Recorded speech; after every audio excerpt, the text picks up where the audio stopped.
I've decided to do another video.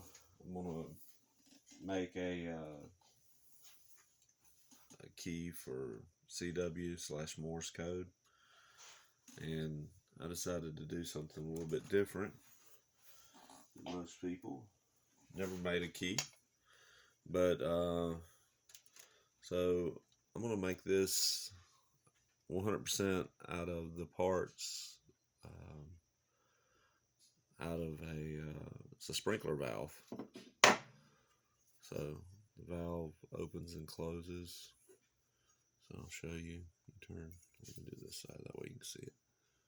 So you turn this valve and it opens and closes.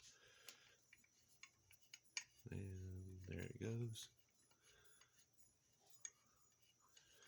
This was taken out a long time ago, and I had it sitting there. I was going to melt down the brass, but I never did. So instead of melting it down, like I said, I'm going to make a Morse code key out of an iambic keyer. I think the only thing I'm going to have to add to it would be the paddle itself, because I don't have anything to make a paddle out of this. But inside here, it's got two relay switches, and it's got this long pigtail that I can use as well. And what I'm thinking about doing, it's got two spots right here, and it's got the center. So what used to happen is this used to come up like this right here. So it went together, and that slid up, just went straight up through there. Can't really get lined up on camera.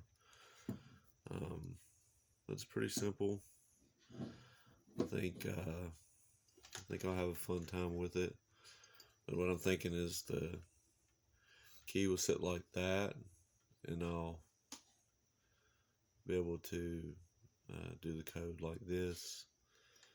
If that don't work out, then maybe like this. So the two posts are going to be what I'm going to be keying off of, and then I'm thinking about maybe having some kind of adjustment on either side of it here. And then I'm going to have probably drill two holes and then put magnets in it to where it only moves so far back and forth. But like I said, this is something that I've wanted to do. Starting to teach myself Morse code, so I believe this will be a fun little project. I will. What I'll do is I'll do some of the work off camera, and then show you as I go. Kind of take you on the adventure of it. I don't know how long this is going to take. This is something I'm doing just for pleasure, so I'm not going to get in a hurry with it, and it's not going to be a stressful project. It's just going to be a fun little project that I'm thinking about doing, and I thought I'd bring you guys along with it. Anyway, I will give you updates as I go. Probably take me a couple weeks to do this, because at least I'll be doing it in my spare time, and I will update you as I go. Please like and subscribe. Any comments are welcome.